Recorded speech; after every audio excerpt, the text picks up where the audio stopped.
Pretty much. Once I hit the first couple, they all felt good. So, once I had an opening, I wasn't really going to force it. Once I had an opening, I was just going to let it fly. What were you doing? Obviously, you played defense on Stauskas for a lot of games. Just kind of what were you trying to take away from him there? Basically, just trying to limit his touches, really. Overplaying the screens, not getting screened. And so, didn't want him to get the ball to get, one-on-one drives. Dustin? Just seemed like you guys switched up some, defensive matchups. I know you were on, Robinson. Just what were you guys just trying to do defensively? What worked so well, I guess? We were just trying to go to the best matchups, be sound, and just move our feet and talk, communicate, and just play defense really well. I guess. Evan, can you talk about the defense you guys played, not only today, but really in the last 3 years, with the exception of the second half against Nebraska? You guys have played very strong defensively. What's been the key for that? I think the key was the communication throughout the game. Guys have stepped up and made sure that we covered our matchups and did our concepts that we wanted to get to in our game, and we kept our chest in front, so there wasn't that many driving lanes. So I think we did a good job with it. I guess going back to the matchups thing, did you feel it felt like Michigan really just kind of couldn't figure out how to deal with maybe what they got from you guys matchup-wise? Did you feel like they were a little bit confused or thrown off by what they were seeing possession to possession? Yeah, I think so. And that goes back to what Evan said, just communication. We had a different game plan for them, and I think the coaches prepared us very well for that.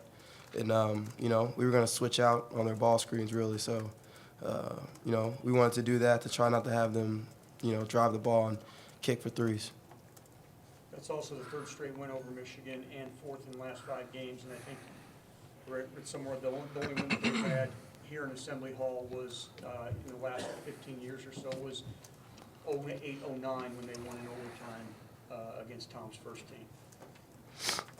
Ken?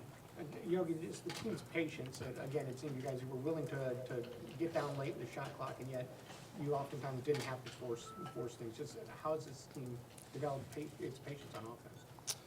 That's what's great about our team. We may not get something in transition, but, when we set a play and run it, I feel like we ran our plays very well to perfection, sprinting to our spots, setting great screens, getting Noah and other guys open for open shots.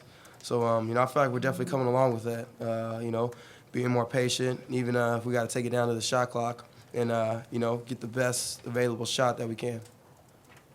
I just haven't know how impressive just was what Yogi did today, I guess. And at what point were you guys watching and thinking, man, he's not the best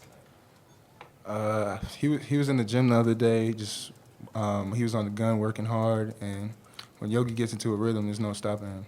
You got to get your hands up. Pete? Yeah, Yogi, can you talk about the significance of this win? I mean, this is a team that's kind of had some tough losses, but bounced back in resiliency that you guys have shown throughout the year, particularly today. This is a great win because Michigan's such a great team. They've definitely, I know, won all their Big Ten games pretty much on the road. But, we got this win with, our resilience on defense and especially, the fans definitely cheering us on. I felt like they helped us a lot too. This just shows how well we've been practicing from, that loss at Nebraska. We were very disappointed in the way that we came out second half. So we didn't want to have that same letdown. So we wanted to have the same energy for all 40 minutes. No, you seemed a little more aggressive around the basket today. Was that something that you thought about, that you wanted to be a little bit more aggressive? Yeah, my teammates were just telling me be more aggressive, post hard, and just look for the ball and go rebound, do what I do. You guys took, I think, all 15 free throws in the second half. Was that anything differently for you guys offensively in the second half, or were you just kind of taking what they were giving you? Well, I know we want to average, a certain amount of free throws each game. I don't think we shot one in the first half, but so coach is just saying, try and get free throws. We're going to need free throws to win this game, especially, get them in foul trouble. And so all we wanted to do was basically just drive the ball. And, I feel like a lot of guys like Stan and Evan did a great job pushing it up the court, having them on their heels. And, we just wanted to get those free buckets.